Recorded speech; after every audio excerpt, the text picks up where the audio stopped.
நாட்டில் நிலவிய சீரற்ற காலநிலையினால் இதுவரை உயிரிழந்தவர்களின் எண்ணிக்கை தொடர்பான தகவல்களை வெளியிட அரசாங்கம் தயக்கம் காட்டுகின்றது என்று மட்டக்களப்பு மாவட்ட நாடாளுமன்ற உறுப்பினர் இரா சாணக்கியன் சபையில் தெரிவித்திருக்கின்றார். அனைத்து எதிர்க்கட்சிகளும் எடுத்துள்ள தீர்மானத்தின் அடிப்படையில் தமிழரசு கட்சியினரும் சபையிலிருந்து வெளியேற தீர்மானித்துள்ளதாக அவர் சுட்டிக்காட்டியிருந்தார்.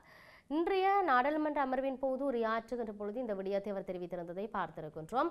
வடக்கு கிழக்கு மாத்திரமல்ல நாடு பூராகவும் லட்சக்கணக்கான மக்கள் பாதிக்கப்பட்டிருக்கிறார்கள்.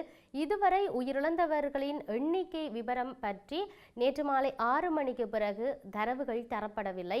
அரசாங்கம் தகவல்களை வெளியிட தயக்கம் காட்டுகிறது என்ற விடயத்தை சொல்லியிருந்தார். இவ்வாறான ஒரு நிலையில் எதிர்க்கட்சியை சேர்ந்த தாங்கள் அனைவரும் ஊரணியாக நின்று இன்றைய நாளில் நாடாளுமன்ற அமர்வில் இருந்து தங்களுடைய மாவட்டத்தில் உள்ள மக்களின் குறைபாடுகள் மற்றும் நிவாரண பணிகள் எவ்வாறு செய்யலாம் என்ற விடயங்கள் தொடர்பில் கவனம் செலுத்தப்பட வேண்டும் என்ற விடயம் சொல்லப்பட்டிருந்தது. காரணம் தாங்கள் மாத்திரமல்ல, பெரும் சிரமத்துக்கு மத்தியில பல நாடாளுமன்ற உறுப்பினர்கள் சபைக்கு வந்திருக்கிறார்கள். மக்கள் நலன் தொடர்பில் பல விடயங்களை சிந்தித்து செயற்பட வேண்டியிருக்குது. அதுக்காக சில மணி நேரம் கேட்டு சபாநாயகராகிய நீங்கள் அதுக்கான வாய்ப்பை தரவில்லை என்ற விடயத்தை இரா சாணக்கியன் தெளிவுபடுத்தியிருந்தார். இதையும் தாண்டி இந்த அனர்த்தம் முன்னாய்த்தம் இல்லாத ஒரு படுகொலையாக கருதப்படுகிறது. ஆகவே மக்களுடைய பிரச்சனைகளை முன்வைக்க முடியாத இந்த உயரிய சபையில் தான் இருந்து வெளியேறுகிறேன் என்ற விடயத்தை சொல்லியிருந்தார்.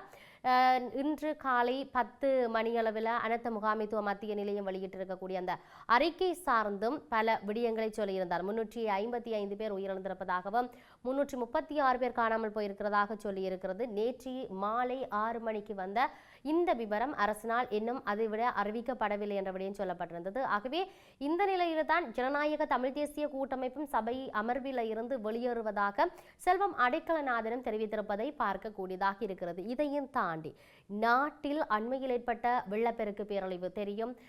தித்வா புயல் தொடர்பாக ஐக்கிய மக்கள் சக்தியின் நாடாளுமன்ற உறுப்பினர் எஸ்.எம். மரிக்கார் இன்றைய தினம் ஐக்கிய மக்கள் சக்தி தலைமையகத்தில் நடைபெற்ற ஊடகவியலாளர் சந்திப்பில் அரசாங்கத்தின் மீது கடுமையான விமர்சனங்களை முன்வைத்திருந்ததை அவதானித்திருந்தோம்.